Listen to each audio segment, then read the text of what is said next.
Hello. Thank you so much, by the way, for your kind thoughts and your prayers, which were most helpful.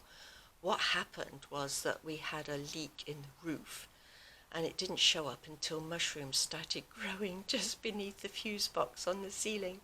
Sort of made me ill, but anyway, we're on the way to sorting that out. But thank you very much. Now, the other problem I had was that Watchtower was not complying with the court order, and I knew that this was extremely dangerous for members of the organisation who will be falsely accused because they don't use fair procedures. So I was wondering what to do about it, and then in the meantime, as you probably know by now, Watchtower has a November campaign. Sorry, I'll come this side maybe. I'll just hold this up for a minute so that you can stop and read it if you want. Jehovah's Witnesses are sending a Watchtower magazine to all government officials, but you notice that they are not to use they're not to use congregation letterheads, but they're to use their own personal letterheads. So governing body is distancing themselves from this campaign. So they're sending the Watchtower, what is God's kingdom? And in that Watchtower, you have this line here. I just show it to you for a moment. And it's this one. God's kingdom will take action to put an end to all human rulerships. Now, whether that's the way to go, we'll see. But anyway, I decided that I would inform government officials that this was on the way. So I've written a letter myself, and I'll hold it up so that if you want, you can stop the video and read it. I've left out one or two details there. But they want governments to know that their governments are going to be destroyed to make way for God's kingdom. Now, the governments are not really going to take this seriously, except that, as I've said in one of these paragraphs, in practical terms, this means they do not consider themselves to be subject to any government. If a government goes against their policies, they will ignore the government. So I've then explained that the governing body has ignored the court order of the President of the High Court here in Ireland, which is dangerous, and it puts the lives of children at risk. So we'll see what happens. They might not do anything, but you never know. Now, as to whether this campaign is the right thing for the governing body to do, what I think I'll do is read you a few scriptures, and you can decide for yourselves whether it's the right way to go. And the first one is in 1 Timothy chapter 2 and verse 1 onwards.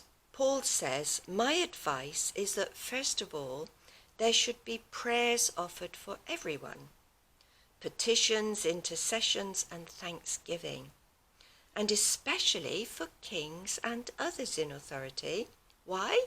So that we may be able to live religious and reverent lives in peace and quiet.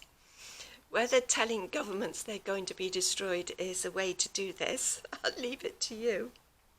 Another verse is in 1 Peter, and it's chapter 2 and verse 13 and 14.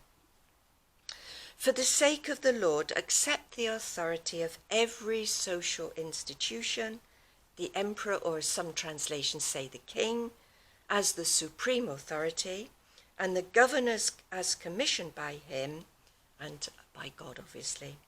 And in verse 17 it says, "Have respect for everyone, and love for our community, fear God, and honor the emperor or the king." So I'll leave you to think about that. Now, we might think about what Jesus did. Did he say anything to human rulerships, governments, officials? Well, I'll quote from Insight on the Scripture under government. And it says this: Jesus Christ and the early Christians did nothing to interfere with human governments of their day. They recognized the fact that some form of government is necessary for the existence of society, and they never fomented revolution or civil disobedience. So there we are. But Jesus did get angry at times. He got angry with the moneylenders in the temple, but that was a religious wrong, not a political wrong. Jesus was angry with the scribes and Pharisees for teaching the wrong thing and for leading people up the wrong path. But once again, it was religious, it wasn't political. So will we follow Jesus' example? But I do like to end on a positive note, and we remember that what Jesus said about the inhabitants of Jerusalem, and he said he wanted to gather them together as a hen does her chicks. They didn't want it, but we do. So we'll have a quick look at the Psalms. Psalm 36 and 5 to 7, where it's talking about God's love reaches to the heavens. Verse 6, halfway through: Yahweh, protector of man and beast, how precious, God, your love. Hence the sons of men take shelter in the shadow of your wings. It is something that we can take comfort from, whatever Watchtower is up to. But thank you so much again for your kind thoughts, and thank you for watching this. And if I can find the thing, we'll turn it off.